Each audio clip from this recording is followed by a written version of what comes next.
Whether it makes you glad, mad, sad, or just downright perplexed, it's true.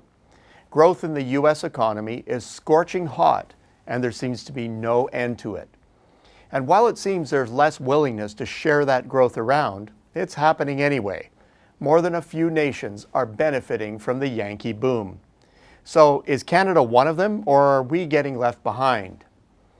Doubters were all over America's weak showing in the first quarter. GDP growth rang in at 2.2% and was actually weaker in preliminary releases. Realists were vindicated by the near doubling of growth in the second quarter to 4.2%. Now, while nobody really expected this pace to be sustained, the third quarter is pumping out some pretty impressive stats. Rummage through the monthly data, and the singe marks of a hot economy are everywhere. Take one of my favorites, the ISM Purchasing Managers Index. It's just hit its record level for this expansion in August, a searing 61.3. All the sub-indices rose in the month, and new orders, a key sign of sustainability, are close to peak levels. Businesses are finding it increasingly hard to keep up. Capacity pressures are high and rising in a large number of industries. Hiring is also getting increasingly difficult. Initial claims for unemployment insurance are at their lowest level since the late 1960s. Job numbers released last Friday show no let-up in hiring, adding 201,000 to the rolls and keeping the unemployment rate in the bowels of the basement at 3.9%. Heat is one thing, but are they in danger of overheating? An increasing number of pundits are siding that way, worried that the mercury's in for a dip, or worse still, a plunge. They may be right, but current evidence is thin.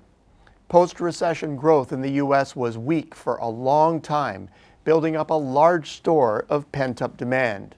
Investment has yet to fully recover, both on the business side and in the housing market. Consumers aren't racking up debts anywhere close to the pace of a bubble economy. And in spite of still low interest rates, price pressures in the economy are muted. Things are hot, but not too hot.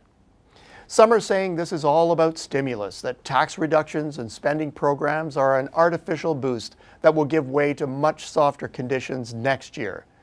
Again, this is plausible, but there are solid counter-arguments. Corporate tax reductions and accelerated depreciation measures aren't the sort of policies that create flash-in-the-pan growth. Business investment decisions are made on a longer horizon and are at the near end of their full response to these measures. In fact, this stimulus may be just what U.S. businesses needed to wake them up from their protracted post-recession investment hibernation. Canada is definitely benefiting from U.S. economic strength. Last week's merchandise trade data clearly put the U.S. in the driver's seat. Monthly exports to the U.S. were up 3.3% and have been up smartly in 5 of the last 6 months, lifting year-to-year growth to a blistering 15.8%. Canada's trade surplus with the U.S. on the merchandise side is at a cyclical high of $5.3 billion.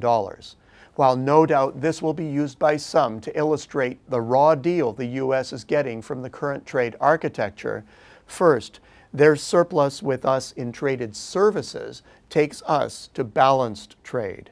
And second, one is left to wonder how the U.S. could handle all this growth if it were fully internalized. Well, so much for today's story. Will rising protectionism douse the flames of growth? Clearly, it's not in anyone's interests to see this happen. Hopefully, growth is not instilling a false sense of invincibility. Globalization got the U.S. to this point in the economic cycle, a fact that's well understood by the business community and many policymakers. Ultimately, today's trade skirmishes are about getting better deals, not destroying their essence. The uncertainty is at times unbearable and is currently compromising investment decisions. Mutually beneficial resolution is the remedy, but for the moment, patience is paramount. The bottom line? The uncertainty in today's international trade space is not interrupting torrid growth for the moment.